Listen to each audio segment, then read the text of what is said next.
Hello everybody, welcome back to another election prediction video. This time we're looking at the 2024 Senate map in the month of October 2024, just a month left to go to the election. So looking at this map overall, I would say that I would still have Republicans as a narrow favorite here, just looking at most of these races, but as we get on through it, we'll see how the map actually shakes out. But again, these are just the safer states that I'm already setting up here.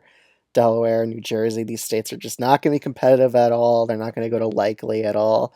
Minnesota, Klobuchar is easily going to win here. Same with Angus King in Maine, and I think we'll get into it. So in Virginia with Hung Kao, I don't think Hung Kao's on track to do that well. I think he's still going to lose by over 10% here. I mean, we take a look at the recent polls. Tim Kaine's about ahead by about 11% on average here. Still, Hung Kao's a massive underdog in this race. He's also getting outspent here by a good amount. So again, Hung Kao, he's not the favorite here. He's probably going to lose by over 10 in the state of Virginia. I think Tim Kaine wins by 11 in Virginia right now. New Mexico, I'd also put as safe blue. Again, Republicans seem to not be doing the best when it comes to fundraising in this race, especially the Democrat in the hand has already raised a lot more money in this race, and the polling's just gotten a bit worse for the Republican candidate as we've gone on. She started trailing by double digits now instead of a likely blue margin, so this is a safe blue race as of right now. Let's keep on moving. I think the next state we could take a look at would probably be Maryland up next, just based off the likely races here. Again, Larry Hogan, he's a good candidate. He's definitely making the D+30 state of Maryland a competitive race. It's not going to be safe blue as of right now, but the overall trend is also Brooks is gaining in the polls here. I mean, we just take a look. She's actually started just breaking over 10% here.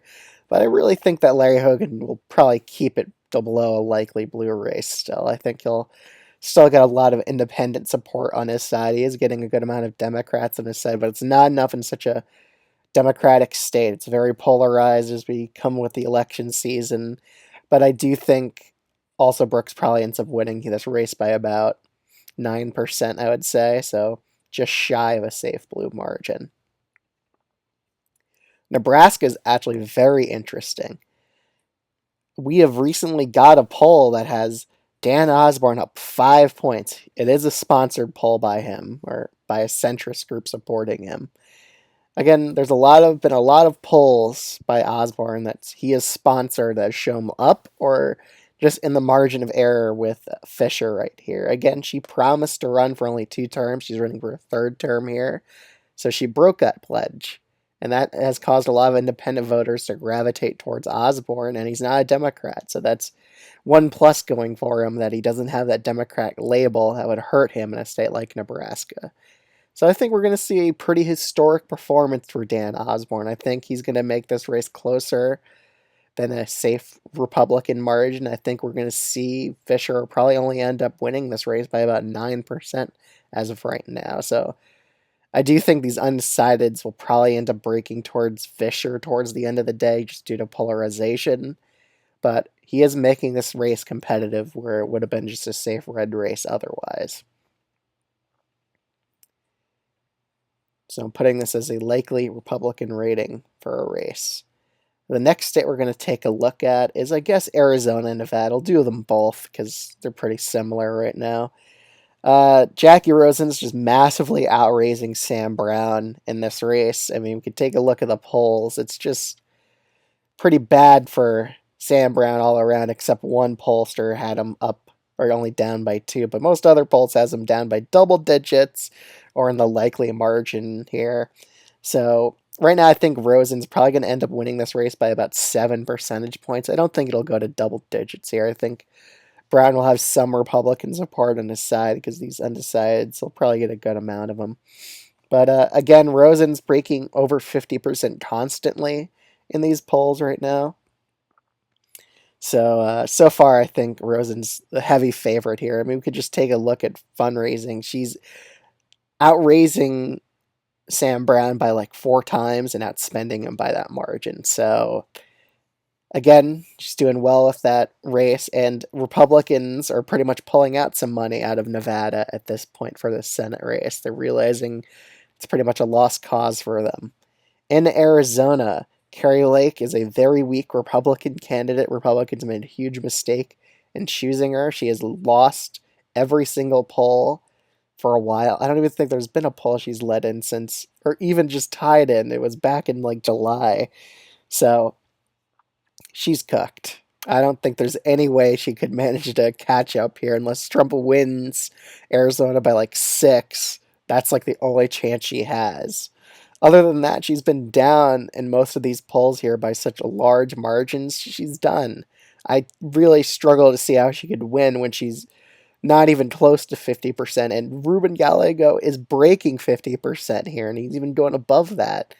So I think this is a likely blue race as well. I think Gallego ends up winning here by about 6, I would say. So Nevada goes by about 7 to 8 points. I would put Arizona at 6%. So both these states are likely blue margins here. I think Republicans will better off just focusing on these remaining states here with their funds. So Democrats have a good floor of 45 seats in an otherwise brutal Senate map for them. Let's head over to the next few states. I think we could head over to the 3 Rust Belt states. I think we'll start off with Michigan first, because Michigan's interesting. I do think it's seat number 53 for the Republicans. I think Rogers has the best chance out of the Rust Belt 3. It is an open seat. That's my main reasoning for it. And he's actually tied in a couple polls, even led in one recently. But this is a poll with a very heavy Republican sample done by Alice Intel. So that's the only reason he's probably up by so much in this one outlier poll. Other polls usually typically have Slotkin leading by a good margin here. One poll had him tied, done by Trafalgar, but overall, I think Slotkin has the advantage. He is outraising Mike Rogers here by a pretty good amount. I mean, we could just check out how much he raised. This is based off old reporting, but I'm pretty sure the ratio is like nearly 2 to 1 in like outspending here. But I have seen some Republican groups put some money in this race to help Rogers out lately. But I think it's too little too late. I think Slotkin has the advantage in this race. The only hope that Rogers has is if Trump wins Michigan, then I could see Trump bringing Rogers to a victory here. That's his best hope, hoping for a polling error. That's the best thing he'd hope for. Other than that, I think he's the underdog in this race, and I think this is a lean blue race as of right now. Heading over to Pennsylvania up next. David McCormick, he's outspending Bob Casey in this race, and that's the biggest reason why his polling numbers are not likely blue. It's lean blue right now. So money talks in an election. It definitely influences voters' perceptions of you. It helps you gain support. And we could just take a look at the polls here. We see David McCormick, he's doing better and better in a lot of these polls. I don't think this is a likely blue race anymore. I think this is a lean blue race with a possible McCormick upset in the making. But again, these undecideds in some of these polls, they're probably going to end up breaking for Bob Casey at the end of the day, because that's typically how they break in terms of an incumbent in a race in a more toss-up state that isn't so polarized. But I think Bob Casey's still the favorite in this state. But he's running a good race right now, but that's probably because he's just outspending Casey in this race by a good amount. But yeah, that's just currently how I see the Pennsylvania Senate race. It's a lean blue one. In Wisconsin up next, we have Eric Hovde. And so far in the polls, Tammy Baldwin has led in basically every poll here. I haven't seen Hovde lead in a poll at all yet. So that's pretty bad news for him right now. Even Trafalgar has Baldwin up here. But I think she's a pretty heavy favorite in this state again. Usually Wisconsin likes keeping their incumbents like we saw back in 2022. They kept their incumbent senator and their incumbent governor. So I'd be very surprised to see Tammy Baldwin lose this race. Pretty confident she'll end up winning here. So I have her as a lean Democratic favorite as of right now. So Pennsylvania and Wisconsin will be moving back to lean Democratic as of right now.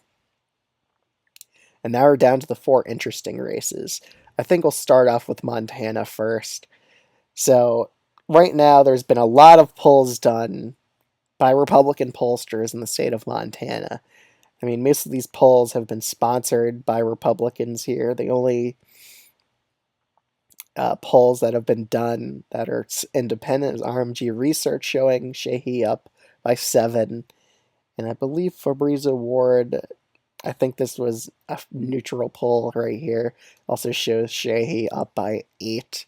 So it is a pretty stunning collapse of Jon Tester in such a short amount of time. Even back in August, he led in a nonpartisan poll. So it really shows that in an R+16 state, that polarization eventually kicks in here, and that really disadvantages Jon Tester in this state. Not so long ago, these used to be a tilt Republican race, or even a tilt Democratic one in the past few months. But as time goes on, there hasn't been a Tim Sheehy scandal. Republicans have been coming home in this race. But I'm not ready to make this race a likely R1. Maybe I'll make it a likely R1 by November, who knows. But I don't think he'll lose by 6 or 7 points right now. I think it's probably going to be a 4% loss. I think Sheehy wins by that margin. So a lean Republican race rating I have Montana as right now. I think Sheehy ends up winning the race by 4%. He could end up winning by a likely R margin as well, but I'm being cautious. I think Jon Tester, he's won a lot of close elections in the past, so I'm not counting him out yet, but it's very likely he loses by probably around a 4% margin. Let's head to Florida up next, and this is going to be a race rating change for me. Powell has done a pretty good job at actually making this a decently close race as of late. Some polls only have Rick Scott up by 1 or even 2 points or even 3. So she's closing that gap, and Democrats have just announced they're going to put a few $1 million into this race. And I think that's a smart idea considering that they're already losing in Montana pretty much. So they have to make up an extra Senate seat somehow in either Florida or Texas. They have to play offense. And I don't think it's a bad idea for them. I mean, you got to try for the Senate majority. You can't just cede control of the Senate over.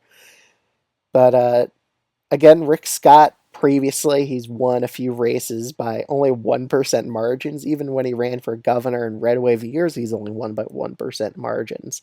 So he's in the most strong candidate. He just spent a lot of his money back in 2018 to unseat Bill Nelson previously. So is he going to be spending a lot of money on this race this time around? If he senses he's in danger, I think he'll spend a lot of his own cash. But I don't think this is a likely Republican race anymore. I think this will be a bit closer. I do think Scott's going to be underperforming Trump's totals in this state. I think he's going to underperform Trump by a point or two. I would say about 2%, just by my guess here. He isn't really that well liked. His approval rating is actually pretty low for a Republican senator in Florida. So I think this is a lean Republican race in the state of Florida, which is interesting. So I don't think it's a bad idea for Democrats to invest in this state. They want to control the Senate. Colin Allred, I think he's running a very good campaign right now. We're actually seeing him come back against Ted Cruz right now. Latest polls only has him down by 3 or 4 points. He even led in his first poll here, which is kind of interesting. Another thing to point out is Ted Cruz, he's a known underperformer. In 2018 against Beto O'Rourke, he was leading him by like 7 points, and he only ended up winning by 3 at the end of the day. I also think Ted Cruz is going to underperform Trump because he has a lower favorability rating than him in the state of Texas. So I do think it's a smart idea for Democrats to invest here, considering that it's looking like a lost cause for them in the state of Montana. I think this race will probably end up being closer than the Montana Senate race even. So I do think Ted Cruz is in a good amount of trouble here. He's right to worry in this race because Colin Ireland, he's sneaking up on him. He's just right behind him. He's a polling error away from winning this race. He's nearly in that margin of error territory. So I do think Colin Allred has a shot here. but I still think Ted Cruz is the favorite. I still think Ted Cruz ends up winning Texas by 3 percentage points. And with Rick Scott in Florida, I think it's going to be about a 3% margin as well, if I would say. So I think it'll be around 3% each in these two states, while Montana's R+4. The state of Ohio, Bernie Moreno did lead in his first actual poll here that is an active vote. He did lead an RMG poll that had Harris losing Ohio by 11. However, there's been other polls like New York Times that said Ohio was only R+6 in Trump v. Harris. So it basically depends on how much Harris loses Ohio by. If she loses it by double digits, then Bernie Moreno will win. If Trump only wins Ohio by 8% or so, if Trump only wins Ohio by 8%, Sherrod Brown actually has a chance here. And right now I think Ohio is going to be about R+7, or no, R+8, I would say. That's my current guess on the margin. But if it goes over 10%, Sherrod Brown's path pretty much becomes very unlikely to win. Another thing to note here is that there's a lot of undecideds in this race that could just break for the Republican at the end of the day. However, Sherrod Brown does have incumbency advantage, so that's one way that those undecideds are not all going to break for the Republican. Usually, they split pretty evenly between the incumbent and the opponent in this race. But I think this is a tilt R or tilt D race either way right now, but just looking at most of this polling data, Republicans are putting a lot of money in this race. I think they're actually narrowly outspending Brown. Brown used to be leading up by like 4 or 5. Now his average lead's only 2, so we're definitely seeing a shift here for Moreno. But is it enough? Does he have enough time to catch up? That's the real question. And it really just depends on how well Trump does in Ohio, like I said. But so far, I think Trump only wins Ohio by 8, and that's just enough for Sherrod Brown to hold on here. So my rating on Ohio is still tilt Democratic. However, it could shift by November, but this is my current October 2024 Senate map prediction. I think the Republicans are very likely to win over the Senate. However, there's some pickup opportunities for Democrats in the states like Florida and Texas, and maybe even with an independent victory with Osborne in Nebraska, which I don't think it's going to happen. I think he's going to make it close for Nebraska, but I don't know. It's still a very, very red state. And there is the big if that Osborne might not even caucus with either party, like he said previously. So really, it just depends on Democrats winning in Texas's Senate race or Florida's, because Montana's looking like a bit of a lost cause. But there's only been like 2 independent polls here that showed Tester down. A lot of those polls have just been right-leaning pollsters showing Tester down by a very good margin, or a very large margin. But that's my current 2024 Senate map prediction. I think Republicans have a 75% chance at winning the U.S. Senate as of right now. So thank everyone. I thank you for watching this video. I would greatly appreciate if you're new to this channel, subscribe. It means a lot. And let me know down in the comments below, what races do you agree on? What do you think the Senate map will look like, especially like the number ratio? I think it's going to be 51 Republicans to 49 Democrats. But other than that, thanks so much for watching, and I'll see you all in the next one.